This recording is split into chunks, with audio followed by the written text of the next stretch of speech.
Hi everyone and welcome back to another video. It's Erica here for Ink on 3.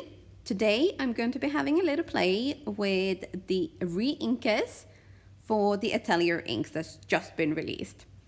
If you wanted to have a look at the actual ink pads and how I made the swatches that I'm showing in the video now, there is another video on my channel. So finish watching this one first, pretty please, and then go back and look at the other list. I think it's the one or second newest video, so it's right there at the top anyway.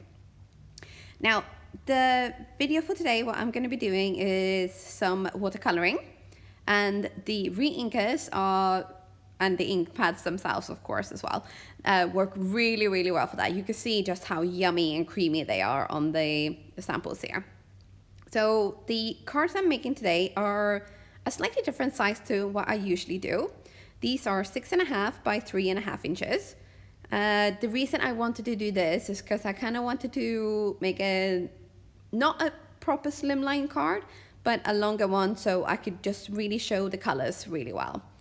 And I have dropped a little bit of ink or re-inker in each one of these little pots, and with a big wide paintbrush I am going to just prep my panel, which I taped down to my work mat with some purple tape. Just get it nice and wet so that the colors will just kind of swirl around and do their magic. Then I am with another paintbrush. I am using a paintbrush for each different color to make sure I avoid color contamination. And look at that. Oh, isn't that so pretty? I love this. My paintbrushes here were being a little bit naughty, so they were rolling around all over the place. So if you want to make sure they don't splatter and contaminate your colors, it might be a good idea to actually have like a little cup for each one of the paintbrushes instead of just kind of hoping that they're going to behave. But anyway, so here we are. We're moving on to the next color. So we've gone from blue to green, and then we're going to do yellow, orange, and red. So I'm only using 5 colors today, but just wait till you see.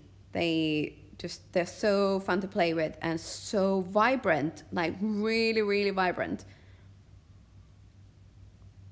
You only need a little, really. I mean, I kind of went overboard here, but I'm gonna save the leftover inks and just go back and like make them wet again next time I need to watercolor.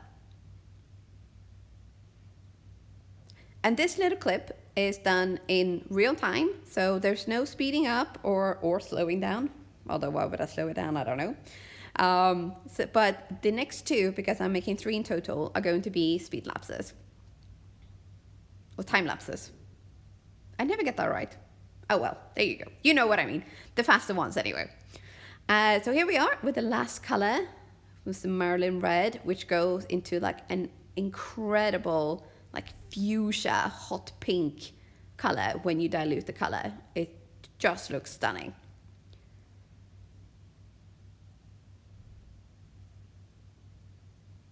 Right, so here we are. We're off on our time lapse, and this is the first one of the 2 of the time lapses. And I try to make like a lemony green there on the end. And this one was a bit of an experiment, and I was kind of looking at it as I was playing along, and I thought, oh, I'm not sure I'm gonna like this one. But this one, when it was dry, turned out to be my favorite. So this is the first one out of all 3. And you can see it's just dried, like beautiful. The colors kind of blend in, but don't make like a murky, browny, muddy color. And there's the second one. And this, look at this one. This is the one that I thought wasn't going to turn out very well, but I love those bits there. Right, to finish these cards off, I decided to use the Thanks from the Pumpkin Patch coordinating die cut system. Now, I didn't actually, I haven't used this before, I don't think, so I haven't cut it out properly. But because I was going to cut this out and using this directly onto my card panels, I wanted to make sure that the little sticky out bits were completely gone so they don't leave those like ugly imprints, because I just want the actual cut. And there's the first one. And for my second one, I decided to use cardstock in similar colors to the actual panels. and lay these up. And you might think, oh, that's kind of bonkers because it's not going to show, but it will. So with the 5 colors all added together, I then also added a matte or satin black on the top. And when you look from the side, you can see the colors. So it's not super obvious, but it's just one of those nice little things to kind of see when you're getting the card.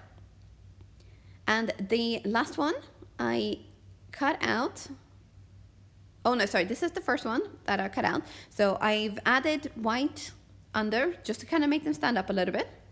And then I had to fill in the little gap in the A because I did lose the little piece there.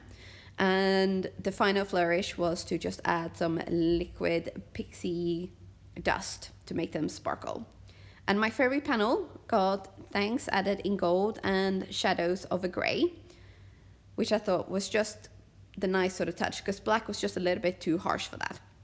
And as I was looking at this, I thought, T. Hanks for Tom Hanks is one of my favorite actors. I was having a little giggle to myself there because I am a nerd.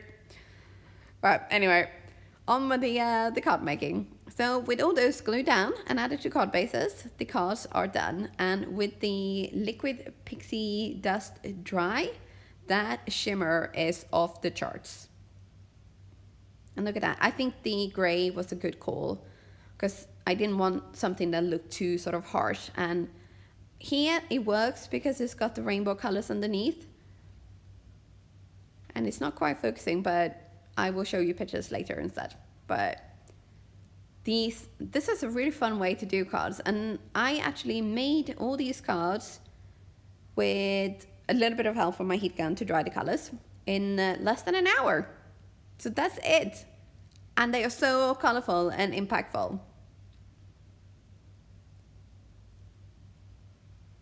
Look at the shimmer. Isn't that gorgeous? And it's such a tiny little thing, but it just makes such a boom. Look at me. And there you can see the rainbows. I think that worked out really, really fun. I will link all the products I've used in the descriptions below with affiliate links. Thank you so much for using these when you shop. They help me keep my little blog and YouTube running, keeping the content fresh. Of course, they don't cost you anything at all. And don't forget to give me a little thumbs up if you enjoyed this video and subscribe to my channel for more funness. Bye!